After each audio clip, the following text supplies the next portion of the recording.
Welcome to update master. একটি গুরুত্বপূর্ণ ভিডিওতে সকলকে স্বাগত জানাই। আপনারা চ্যানেলটিকে সাবস্ক্রাইব করে রাখতে পারেন, পাশে বেল আইকন প্রেস করে অল করে দিতে পারেন, তাহলে আপডেটগুলো মিস করবেন না। যারা ফেসবুক থেকে দেখছেন অবশ্যই আমাদের এই পেজটিকে ফলো করে রাখতে পারেন। তো এই ভিডিওর যে বিষয়বস্তু সেটা হচ্ছে প্রাইমারি টেট 2014 এবং সেই টেট সম্পর্কিত যে ওএমআর মামলা। তো অর্ডার কপি সহকারে পুরো ব্যাপারটা বিশ্লেষণ করা হবে। এর আগেও আমরা ডেডিকেটেড ভিডিও এনেছিলাম, সেখানে শুধুমাত্র বিশ্লেষণ করা হয়েছিল অর্ডার কপি পুরোটা, কিন্তু এক্ষেত্রে মূল বিষয়গুলো তুলে ধরা হবে এবং টেট 2014 বাঁচানোর উপায় কিছু সেটা নিয়ে কিন্তু আলোচনা করা হবে, অর্থাৎ কীভাবে বাঁচতে পারে টেট 2014। তো স্কিপ না করে পুরো ভিডিওটা দেখতে থাকুন, শুরু করা যাক। তো অর্ডার কপির আমরা একটি নির্দিষ্ট জায়গাতে চলে এসেছি, যেটা মেন জায়গা। সেখানে অনেকগুলো প্রশ্ন উদ্ভব হয়েছে। সেই প্রশ্নগুলো আদালতের পক্ষ থেকে বোর্ডের উদ্দেশ্যে করা হয়েছে যে কীভাবে কী ব্যাপার হয়েছে সেগুলো জানাতে, এবং তার সাথে যেসব ব্যাপারগুলো হয়েছে, যেগুলো যে স্ক্যাম বা ইররেগুলারিটিস সবগুলো কিন্তু তুলে ধরা হয়েছে, সেগুলো কিন্তু এক এক করে এখানে লেখা আছে। তো সবার প্রথম আমরা এগুলো একটু সামারাইজ করে নিই, তারপর আমরা কীভাবে বাঁচতে পারে টেট 2014 সেটা নিয়ে একটু আলোচনা করব। তো প্রথমেই যেটা এখানে তুলে ধরা হচ্ছে যে West Bengal school teachers recruitment rule 2001 অনুসারে যে টেট এক্সামিনেশন প্রসেস, সেটার উপরে কিন্তু প্রশ্নচিহ্ন একটা আসছে। এবং তারপর যে ব্যাপারটা এখানে তুলে ধরা হচ্ছে যে কখনো সিট বলা হচ্ছে ওএমআরের, এবং 2017-তে এবং 2022-এ সেটাকে ডিজিটাইজ ডাটা বলা হচ্ছে। তো এই নিয়ে আমরা আসছি, ডিজিটাইজ ডাটাটা ব্যাপারটা এটা ভাইটাল একটা পয়েন্ট। তো তারপর এখানে বলা হচ্ছে যে কোনো রকম টেন্ডার, যে লিগ্যাল যে টেন্ডার হয় বা টেন্ডার সেভাবে পাস করা হয়নি, এবং সেই ব্যাপারটা এখানে তোলা হচ্ছে প্রশ্ন। তো সমস্যাটা এখানে কি হয়েছে, মেন ব্যাপার যেটা হচ্ছে West Bengal board of primary education S বসুর আয়ন কোম্পানিকে দায়িত্ব দিয়েছিল, এবং এস বসুর আয়ন কোম্পানি আবার অন্য থার্ড পার্টিকে দায়িত্ব দিয়েছিল। সমস্যাটা এখানেই হয়েছে, যদি একটা জায়গাতে থাকতো সব কিছু তাহলে অতটা সমস্যা হতো এখানে মানে হতো না, এবং এত প্রশ্ন মধ্যে পড়তে হতো না বোর্ডকে। তো এক্ষেত্রে তারপর যেটা অথরাইজেশন আছে কিনা এইসব ব্যাপারগুলো কিন্তু এখানে করা হয়েছে, এবং ওএমআর সিট কিভাবে নিয়ে আসা হয়েছিল বোর্ডের অফিস থেকে এস বসু অ্যান্ড কোম্পানিতে, এবং তারপর যেটা হচ্ছে West Bengal board of primary এডুকেশনের কী স্ট্যান্ড, সেগুলো কিন্তু যেগুলো পাওয়া গেছে, এবং কনস্পিরেসি যেটা মানিক ভট্টাচার্য এবং যেটা চেয়ারম্যান তৎকালীন, এবং তার সাথে যে বিভিন্ন যে ব্যক্তির নামগুলো উঠে এসেছে সেগুলো রাখা আছে, এবং এস বসু আয়ন কোম্পানির যে রোল বা তার এখানে কি ভূমিকা সেটা সম্পর্কেও এখানে কিন্তু প্রশ্নের মুখে পড়তে হচ্ছে। এখানে কি আছে দেখুন, সেক্ষেত্রে why was the list of candidate sent by Gautam Bhattacharya, a partner of S Basu and company, S Basu and company, to the personal email ID of Manik Bhattacharya and not to the WP. অর্থাৎ মানিক ভট্টাচার্যের পার্সোনাল ইমেল আইডিতে কিন্তু ক্যান্ডিডেটের লিস্ট পাঠানো হয়েছিল, যেটা ডাব্লিউপির official যে ইমেল আইডি সেখানে কিন্তু সেটাকে ইউজ করা হয়নি। তো এক্ষেত্রে আরও অনেক ব্যাপার, অরিজিনাল ওএমআর সিটের ক্ষেত্রে বিভিন্ন ক্যান্ডিডেটের যে অরিজিনাল ওএমআর সিট সেটা হ্যান্ড ওভারের ব্যাপার নিয়ে এখানে প্রশ্নচিহ্নের মুখে পড়তে হচ্ছে। এবং তার সাথে কি, was S Basu and company authorized to engage any other agency in process of dealing with the OMR sheet after completion of mirror imaging and digitization of OMR sheet. তো ওএমআর সিটের যে ডিজিটাইজেশন এবং তার সাথে মিরর ইমেজিং, সেক্ষেত্রে authorize ছিল কি যে আদার যে এজেন্সিকে যে অথরাইজ করার যে একটা ব্যাপার, এস বসু আয়ন কোম্পানি কি অথরাইজ করে। তারপর কিছু নর্মাল যে প্রসেস আছে সেগুলো কি ফলো করা হয়েছিল, এখানে কিন্তু প্রশ্নচিহ্নের মুখে। Creation of OMR template along with correct answer কি নিয়ে কিন্তু ওএমআর টেমপ্লেট তৈরি করার যে ব্যাপার। তারপর creation of sample data, that is answer keys, pour the sample data into sample sheets, scan the OMR sheets with the template and thereafter create a mirror image of the OMR seat.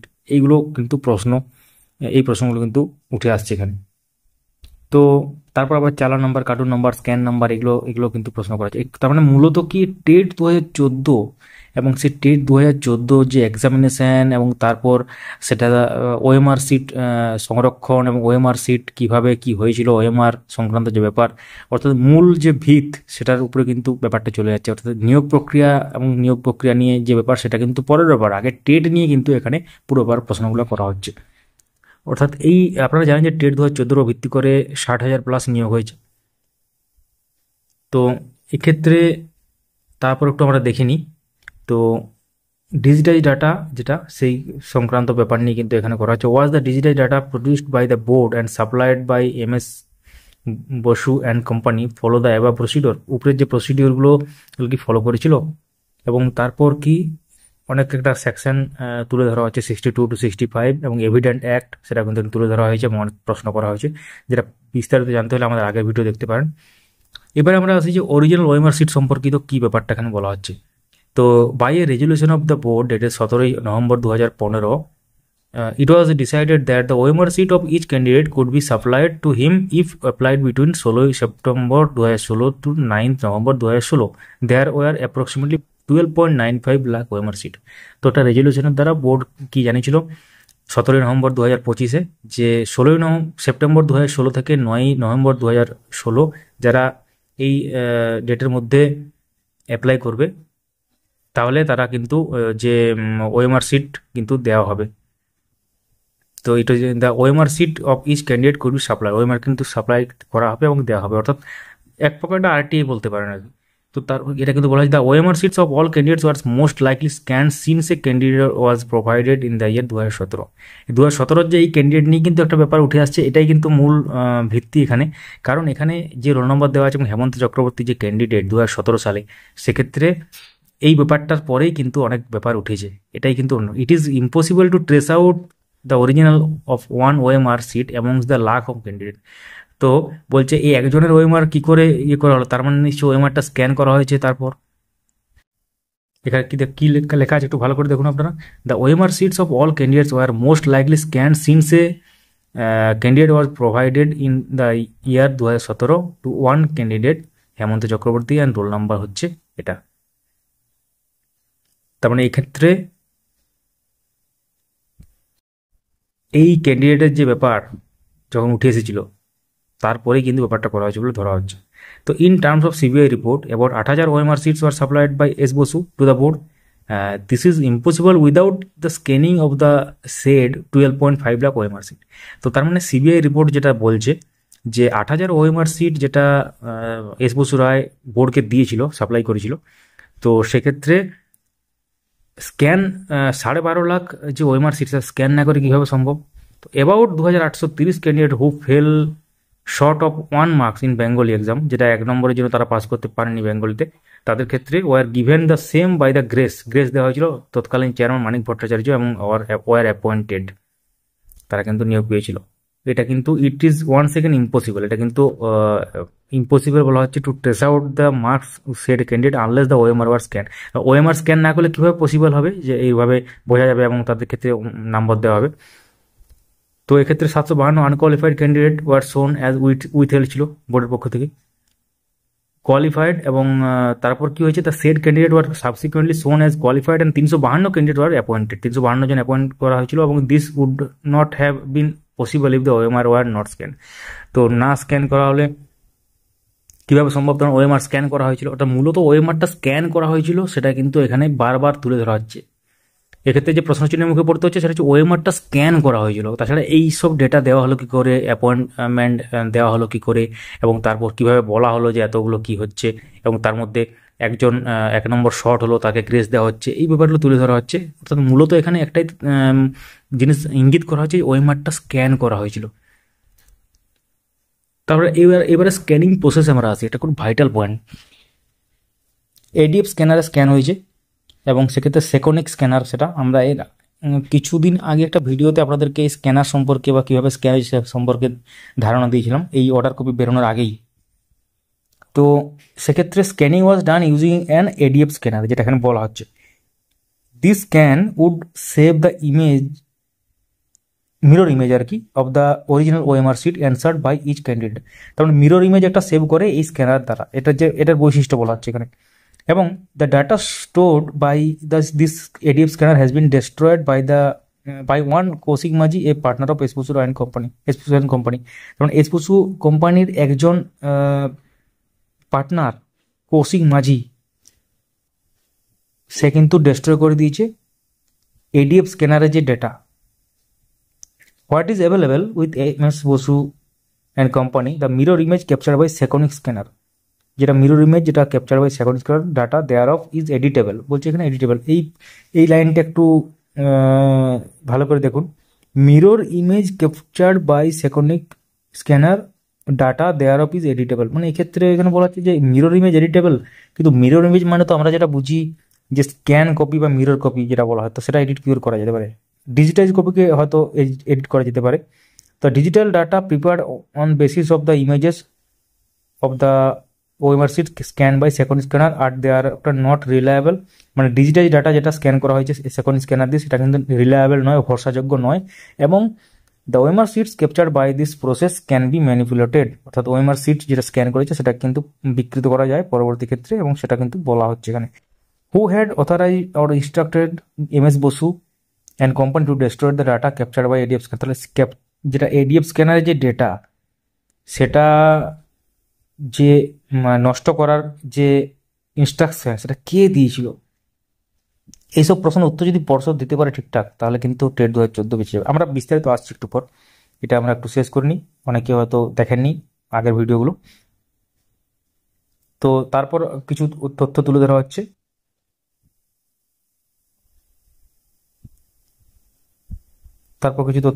এবং এখানে একটা vital ব্যাপার, eligible আর ineligible candidate.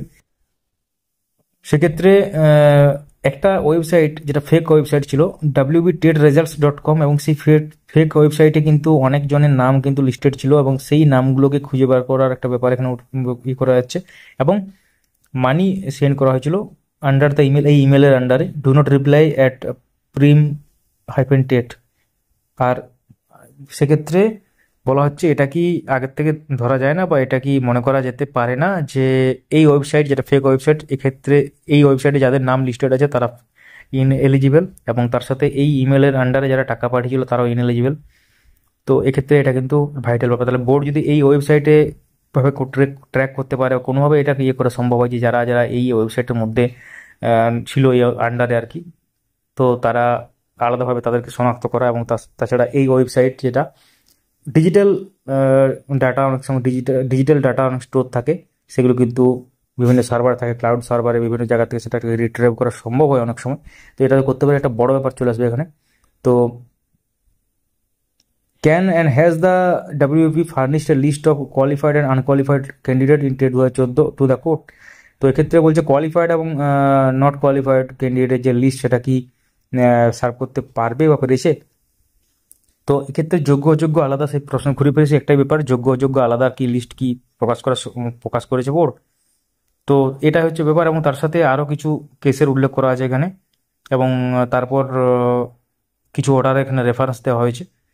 তো তারপর এখানে পরবর্তী যে এটা উঠছে 24শে জুন, অর্থাৎ 8 সপ্তাহ পর, এবং সেটা 30 এপ্রিলের রায়ে বলাই হয়েছিল, এবং 8 সপ্তাহ পরে এটা লিস্টেড হবে, এবং জুন 24, 2024 এটা কিন্তু উঠতে চলেছে। তো সেদিন ভাইটাল ব্যাপার উঠেছে, এর মধ্যে অনেক সময় আছে, তার মধ্যে এফিডেভিট এক্সচেঞ্জ হতে পারে, এবং তারপর অনেক এটা সময় দেওয়া হলো মূলত বোর্ডকে এই সব প্রশ্নের উত্তর দেওয়ার জন্য। তো এখন আমরা আসি তাহলে টেট 2014 বাঁচবে কি করে। তো প্রথমে আমরা চলে যাই এখানে যে প্রশ্নের উত্থাপন হয়েছে। তো এক্ষেত্রে হয়তো সম্ভবত একটা অ্যাক্ট আছে যে ডেটা স্টোর করার একটা ব্যাপার, কিন্তু ওয়েস্ট বেঙ্গলের ক্ষেত্রে মূলত একদম প্রপারভাবে সেইভাবে কোনো অ্যাক্ট না থাকলেও একটা প্যানেলে কিন্তু যে রিক্রুটমেন্ট রুল বলুন, কিংবা সেখানে কিন্তু ওইভাবে লেখা নেই যে আপনাকে রাখতে হবে ডেটা, এবং তারপর যে প্যানেল প্রকাশ করার যে ব্যাপার সেটাও কিন্তু যে রিক্রুটমেন্ট রুল সেখানে কিন্তু লেখা থাকে না। কোর্টের অর্ডারে প্রকাশ করতে হয় সেটা আলাদা ব্যাপার। এবং তারপর কিন্তু আপনারা জানেন যে বোর্ড কিন্তু টেট 2014 কোয়ালিফাইড ক্যান্ডিডেটের লিস্ট দিয়েছিল, পরে সেটা তুলে নিয়েছিল, কিন্তু আবার দিয়েছিল, তো চাইলে কিন্তু দিতে পারে, এটা একটা বড় ব্যাপার, ভাইটাল পয়েন্ট। তো আরেকটা ব্যাপার ডিজিটাইজ ডাটা নিয়ে যদি বলতেই হয়, ডিজিটাইজ ডাটার উপর মান্যতা দিয়েই কিন্তু অনেক নিয়োগ হয়েছে, আপনারা জানেন 16,500, এবং তারপর আগে যেসব নিয়োগ যদি এভাবে বলেই থাকে যে আগে নষ্ট করে দেওয়া হয়েছে, তাহলে পুরো তাহলে নিয়োগ প্রক্রিয়াটা কিসের উপর দাঁড়িয়ে, তাহলে এত বছর পর কেন প্রশ্ন চিহ্নের মুখে আসতে হচ্ছে, প্রায় 10 বছর পর কেন মানে ব্যাপারটা নিয়ে আছে, এতদিন কেন হলো না, মানে যেদিন টেট 2014 হয়েছিল তারপর যখন নিয়োগ হলো তো এতদিন কেন সব চুপ ছিল, হলো না কেন। তো এটা একটা বড় প্রশ্ন। এবং তার সাথে ডিজিটাইজ ডাটাকে মান্যতা দিয়ে প্রশ্নমূল মামলায় অনেক পাস করে চাকরি করছেন, এবং তারপর এটা মান্যতা দিয়ে 16,500 ডিজিটাইজ ডাটার উপর ভিত্তি করতে সব কিছু হচ্ছে, এবং কোনো না কোনো সময় আদালতও মান্যতা দিয়েছেন এই ডিজিটাইজ ডাটাকে, অর্থাৎ স্ক্যান কপি তো নেই, তাই ডিজিটাইজ ডাটাটাই সেটাই ফুল অ্যান্ড ফাইনাল। তো এক্ষেত্রে আবার সেটা প্রশ্নচিহ্নের মুখে পড়তে হচ্ছে, এটা একটা বড় ব্যাপার, কিন্তু এটা কিন্তু একটা ভাইটাল পয়েন্ট। আর টেন্ডারের ব্যাপার এগুলো না হয় একটু ছোটোখাটো ব্যাপার, ওটা অতটা ইম্পর্টেন্ট না এখানে। এবং তারপর যে ডেস্ট্রয় করা একটা ব্যাপার, যে কে এটা দিয়েছিল, যদি পরিষ্কারভাবে বোর্ড বলে যে কে ইনস্ট্রাকশন দিয়েছিল ডিস্ট্রয় করার জন্য, সে নাম সামনে আসে, সেটা একটা কিন্তু এখানে ভাইটাল পয়েন্ট হতে পারে এবং রক্ষা করার ক্ষেত্রে। এবং তারপর যে স্ক্যানারগুলোতে স্ক্যান হয়েছিল, সেক্ষেত্রে অনেক সময় আমরা দেখেছি যে স্ক্যানারগুলোতে যে স্ক্যান হয় সেগুলো ডিজিটাইজ যে ডেটা সেই হিসাবে স্টোরেজ টেক্সট ফাইল বা আপনার সিএসভি ফাইল বলে, সেটাকে আমরা আগের ভিডিওতে সেটাকে আপনাদের বর্ণনা করেছিলাম যে স্ক্যান হলো সেটা ক্লাউড সার্ভারও থাকে। অনেক সময় দেখা গেছে আপনারা ইন্টারনেট সার্চ করলে দেখতে পাবেন যে যেসব স্ক্যানারগুলো কথা বলা হয়েছে, অনেক সময় কি হয় যখন স্ক্যান করা হয় সেগুলো তার সাথে একটা সার্ভারের লিঙ্ক থাকে এবং সেটা কিন্তু ক্লাউড সার্ভারের সাথে একদম ফেচ হয়ে যায় বা সিঙ্ক্রোনাইজ হয়ে যায়। তো সেটা রিট্রাইভ করা হয়তো সম্ভব হতে পারে, অর্থাৎ ডেটা কিন্তু হয়তো আছে কোথাও না কোথাও, সেই ডেটাটাকে রিট্রাইভ করতে হবে এবং পর্ষদকে একটু কাজ করতে হবে ব্যাপারটা নিয়ে, যেহেতু সময় আছে এখনো। এবং পর্ষদের উপর কিন্তু চাপ সৃষ্টি করতে হবে যে এইভাবে যোগ্যদের আলাদা, তাহলে কিন্তু পুরো ব্যাপারটা কিন্তু মানে সলিউশন সম্ভব। অর্থাৎ অর্থাৎ মূলত যে ব্যাপারটা প্রেসার ক্রিয়েট করতে হবে পর্ষদের উপর যে যোগ্য যেমন যেমন এসএসসির ক্ষেত্রে শিক্ষক শিক্ষিকারা যে ঘেরাও করে, অর্থাৎ এসএসসি যে অফিসে ঘেরাও করে এবং বিভিন্ন রকম যে তাদের প্রতিনিধি দল গিয়েছিল এবং সেখানে আলোচনা করেছিল এবং সেক্ষেত্রে চেয়ারম্যানের সাথে আলোচনা বলুন, তারপর একটা চেয়ারম্যান তো বলতে বাধ্য হয়েছেন যে যোগ্যতা আলাদা করা সম্ভব, আগে তো তিনি মানতে চাননি। তো সেক্ষেত্রে যাই হোক, তো প্রেসার ক্রিয়েট করলে অনেক কিছু কাজ হয় এবং অনেক ইন্টারনাল ম্যাটার থাকে, সেগুলো সহজে বাইরে আনতে চান না কেউই। যখনই প্রেসার ক্রিয়েট হয় বা চাপ সৃষ্টি হয় তখন সেটা বাইরে বেরিয়ে আসে, এটা কিন্তু মূল ব্যাপার। তো যোগ্য আলাদা আমরা সবাই চাই, আপনি সবাই চাইবে যে যারা যোগ্য বা ইন সার্ভিস টিচার টেট 2014 উপর ভিত্তি করবে, তাদের তো কোনো দোষ নেই, কারণ তারা তো লিগেলভাবে পেয়েছে। তারা তো এই টেট 2014 থেকে যদি চাকরি না পেতো, তারা তো অন্য জায়গায় হয়তো যেতে পারতো, অন্য ভালো চাকরি পেতো আবার, কিংবা অন্য কিছু চাকরি পেতো। তাহলে তো এই সময়টা তাদের ক্ষেত্রে ব্যয় হয়ে গেছে এবং অনেকেরই বয়স পেরিয়ে গেছে, 40 বছর উপর পেরিয়ে গেছে, তাদের ক্ষেত্রে কি হবে? তো এটা একটা বড় ব্যাপার। তো যোগ্যরা কোনোভাবেই যাতে না বঞ্চিত হয় সেই চেষ্টাটা করতে হবে। যারা আছেন ইন সার্ভিস টিচার অবশ্যই, বা টেট 2014 থেকে যারা চাকরি পাবেন ভাবছেন, তাদেরকে বলবো যে পর্ষদের উপর একটা চাপ সৃষ্টি করতে হবে এবং যাতে যোগ্য অযোগ্য আলাদা করার কোনো প্রসিডিওর বের করা যায় আর কি। তো এক্ষেত্রে কোনো সময় ডিজিটাইজ ওএমআরকে প্রাধান্য দিয়ে চাকরি হচ্ছে এবং সেই ডিজিটাইজ ওএমআর উপর আবার প্রশ্ন উঠছে আদালতের রায়ের উপর ভিত্তি করে চাকরি হচ্ছে, তাহলে সেটা কিসের উপর ভিত্তি করে নম্বর বাড়ানো হচ্ছে? যেহেতু অরিজিনাল ওএমআর নেই, তো পুড়িয়ে ফেলা হয়েছে, নষ্ট করা হয়েছে, তাহলে কিসের উপর ভিত্তি করে সেটা নম্বরটা বাড়ছে? তো এটা একটা বড় ব্যাপার, এটা কিন্তু প্রশ্ন তুলতে হবে। এবং স্ক্যানার যে স্ক্যান হয় অনেক সময় সেটা কি ডিজিটাল ডেটা হিসেবে থাকে, নাও থাকতে পারে, সেটা একটা বড় ব্যাপার। এবং এক্ষেত্রে ফেক ওয়েবসাইটের ব্যাপারটা যদি আমরা আসি, যে ফেক ওয়েবসাইট যেটা, সেক্ষেত্রে সেই ফেক ওয়েবসাইটে যারা ছিল তাদেরকে যদি আইডেন্টিফাই করা যায়, এবং যেহেতু সার্ভারে সব কিছু ছিল তৎকালীন, এখন হয়তো সার্ভার ডিস্ট্রয় করে দেওয়া হতে পারে, যেহেতু সার্ভার মানে তো একটা স্টোরেজ এবং সেই সার্ভারের জন্য হার্ড ডিস্ক লাগে এর জায়গা রাখতে। ক্লাউড স্টোরেজ মানে তো এই নয় যে কোনো কিছু লাগে না, একটা জাস্ট ফিজিক্যাল হার্ড ডিস্ক লাগে এবং সেখানে স্টোর হয় ব্যাপারটা, সার্ভার সেটাই। তো সেইটা যদি রিট্রিভ করা যায় সেটা কিন্তু ওটা বড় ব্যাপার হবে। তাহলে এই নামের লিস্টগুলো আলাদা করা যাবে যে এই wbtetresults.com যেটা ফেক ওয়েবসাইট, এখানে যারা লিস্টেড ছিল এবং যারা মানি সেন্ড করেছিল এই আন্ডারে ডু নট রিপ্লাই @প্রিমটেড যেটা। তো এটা আপনারা জানেন যে ডু নট রিপ্লাই সাধারণত কী হয়, কোনো এজেন্সি বা কোনো কোম্পানির থেকে যখন কোনো ইমেল আসে ডু নট রিপ্লাই করে থাকে, যেটা সেখানে মেসেজ যাতে না পাঠানো যায়, জাস্ট একটা আপনাদের ইনফরমেশনের জন্য কোনো মেল এলো, সেই মেলটা আপনারা যাতে না, সেই জন্য এটার নামটা এইভাবে দেওয়া হয় ডু নট রিপ্লাই, কারণ এটাতে রিপ্লাই করা উচিত না। এবং এটাকেই ফায়দা উঠিয়ে কিন্তু অসৎ ব্যক্তিরা কাজে লাগিয়েছে, বা বিভিন্ন এজেন্ট বা দালাল বলতে পারেন, তারা কাজে লাগিয়েছে। তো এর মধ্যে যদি কেউ ইনভলভ থাকে, ইন্টারনাল কোনো ব্যক্তি ওখানেরই, তাহলে সেগুলো যদি খুঁজে বার করা হয় এবং সেগুলোকে যথাযথভাবে সেই প্রপার ইনফরমেশনগুলো বার করা হয়, তবেই কিন্তু একটা বাঁচার সম্ভাবনা দেখা দিচ্ছে। তো এক্ষেত্রে অনেকগুলো পয়েন্ট তুলে ধরা হয়েছে এবং গতকালই যে অর্ডার কপি, সেই অর্ডার কপিতেই এগুলো সমস্ত কিছু লেখা আছে, মানে অনেক প্রশ্ন আছে। এই প্রশ্নগুলো কিন্তু এক এক করে ঠিকঠাকভাবে উত্তর দিতে হবে পর্ষদকেই, অর্থাৎ বোর্ডকেই উত্তর দিতে হবে, তাহলে কিন্তু টেট 2014 বাঁচবে। এবং যোগ্য হয়ে যারা পেয়েছেন তাদের কোনো দোষ নেই, সিস্টেমটা যদি দোষ হয় তাহলে কিন্তু ক্যান্ডিডেটদের সাফার করার ব্যাপার নয়, মানে সাফার যারা করছে ক্যান্ডিডেটরা, তাদের কিন্তু এটা কিন্তু যদি সিস্টেমের কোনো না কোনো জায়গায় সমস্ত নিয়োগ প্রক্রিয়া আপনারা জানেন যে কিছু পার্সেন্টেজ অযোগ্য থাকে এবং ইলিগালভাবে নিয়োগ হয়, যেটা দেখা গেছে আমরা অতীতকালে যেগুলো আমরা দেখেছি, তাহলে সেগুলোকে আলাদা করলেই হলো। তো মূলত একটা পয়েন্ট এখানে লেখা আছে যে অযোগ্যদের আলাদা করে লিস্ট, মানে অর্থাৎ অযোগ্য এগুলো, যোগ্য হলে এলিজিবল আর এলিজিবল, এটা কিন্তু যদি আলাদা করা যায়। তো কিছু কিছু ভাইটাল ব্যাপার, এখন ব্যাপার হচ্ছে সমস্যা একটাই এখানে ছোট্ট সমস্যা, যেটা হচ্ছে পর্ষদ দায়িত্ব দিয়েছিল এস বসুরায়ন কোম্পানি, এবং এস বসুরায়ন কোম্পানি আবার অন্য লোককে দায়িত্ব দিচ্ছে কোনো কোনো সময় যে এই কাজগুলো করতে। তাহলে সেই মানে কেমন একটা ব্যাপার হচ্ছে যে এ দিচ্ছে বি কে, বি দিচ্ছে সি কে।